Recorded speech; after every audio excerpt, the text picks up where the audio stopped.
All right, let's get right into it. The AI boom is absolutely everywhere, right? It's all over the headlines promising a total revolution.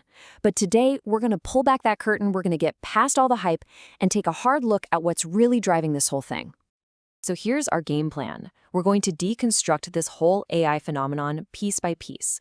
First, we'll talk about its real impact on how we work. Then, we'll unpack the insane financial pressure behind all the hype. We'll dig into the whole job replacement myth and reveal what AI art is really for. We'll also question if the legal arguments we're hearing even make sense. And finally, look at why this bubble, well, it pretty much has to burst. Okay, let's kick things off with a concept that's, really central to this whole conversation. The relationship between us, humans, and the machines we use. And trust me, it's not nearly as simple as you might think. So in automation theory, there's this idea of a centaur. It's basically a partnership where technology is there to serve the human. When you use autocomplete on your phone or you drive a car, you're a centaur. The machine is a tool, and it makes you more powerful, more efficient. It's a pretty sweet deal, right? But then you've got the flip side of that coin, the reverse centaur. And this is where things get weird. This is where the human becomes like this squishy little add-on, a peripheral that just serves the needs of a machine that could not care less. Think about an Amazon driver who's constantly monitored by AI cameras. Their only job is to do the one thing the van can't: walk a package from the curb to the door. Now, here's what's so fascinating. So many of these new AI tools could be amazing, helpful centaurs. But the business models, the way the investment is structured, it's all pushing relentlessly towards that reverse centaur setup. So you've got to ask yourself a really important question. Who is all this technology actually being built to serve? So how in the world did we get here? Well, to really get why that reverse centaur model is so tempting to big companies, you have to do one thing: follow the money.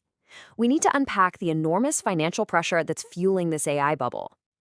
You might think that completely cornering a market would be the end game for a big tech company, but for a publicly traded monopoly, it's actually a full-blown crisis. But why? And this chart right here just illustrates the whole growth stock paradox perfectly. See, investors value a company they think is going to keep growing way, way more than one that's just stable and profitable. A dollar of profit at Amazon, which is seen as a growth stock, is valued at $36. But at Target, a mature company, that exact same dollar of profit is only valued at 10. I mean, that gap, that's everything. And listen, this isn't just some theory. When Facebook's growth slowed down just a little bit back in 2022, investors absolutely freaked out.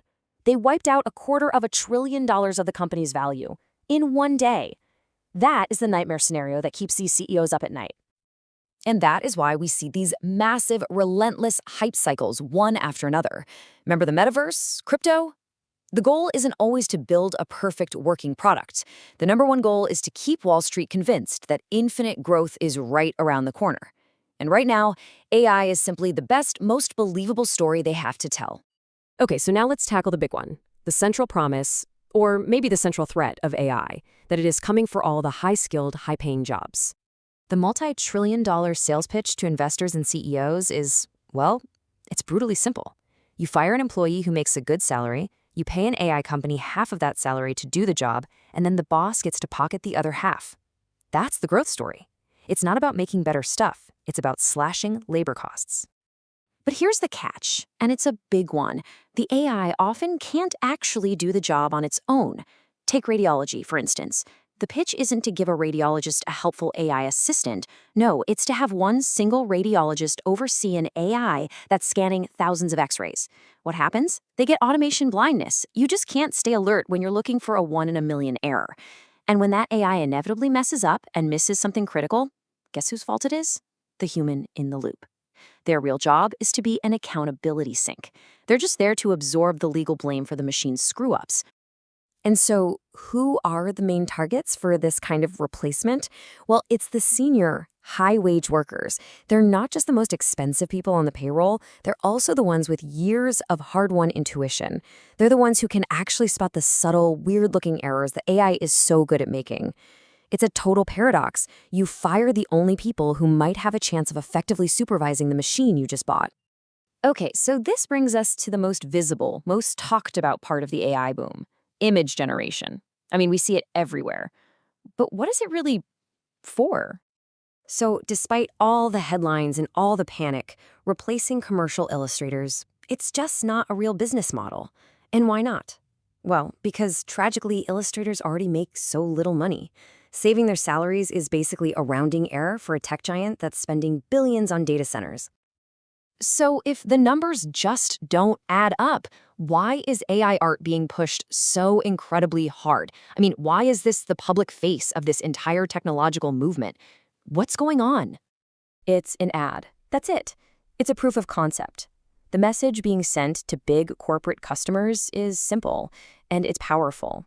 If our AI can replace an artist, the very symbol of human creativity, then you can be damn sure it can replace your expensive software developers, your marketing people, and your project managers. AI art is a Trojan horse for a much, much bigger disruption of labor. Now, a lot of artists, very understandably, believe the answer here is to strengthen copyright law. But let's take a minute and explore the argument that this might actually be a trap. You know, the history here is pretty fascinating. Since the 1970s, copyright has gotten stronger and stronger. It lasts way longer and covers more stuff than ever. And during that same time, media industry profits have shot through the roof. And yet, the actual share of all that money that goes to the creators themselves has gone down and down and down. This quote just nails the core of the problem, doesn't it? In a market that's controlled by just a few gigantic companies, any new rights you give to an individual creator, they just get swallowed up by the fine print in a contract. That extra lunch money never makes it to the kid. It just goes straight to the bullies who run the playground. So, if more copyright just ends up helping the monopolies, what's the alternative? Well, the argument is for worker power. Instead of fighting for laws that ultimately benefit their bosses, workers could fight for the right to bargain together as a group across their entire industry. It's a thing called sectoral bargaining, and it is exactly what the Hollywood writers did to force the studios to come to the negotiating table. And finally, let's talk about how this whole story ends, or at least how it's likely to end. Let's talk about the inevitable bursting of this bubble and the mess it's going to leave behind for all of us. Wow. So the bubble will burst. Every single bubble in history has. But the damage from this one is going to stick around for a long, long time. See, when companies fire their productive, experienced workers and replace them with these janky, unprofitable AI systems, those systems are eventually going to fail. But by then, the people who actually knew how to do the work, they'll be long gone. And that is the asbestos that we will all be cleaning up for decades to come. And that really leaves us with one final crucial thought. This AI bubble is a real and present danger. And if we want to pop it, we have to stop getting distracted by all the sci-fi fantasies or the sideshow arguments. Instead, we have to focus our criticism on the real, material things driving it, the crazy financial pressures of the growth paradox, and the deeply flawed, dangerous myth of labor replacement. The faster we get to the root of the problem, the less of a mess there will be for everyone to clean up.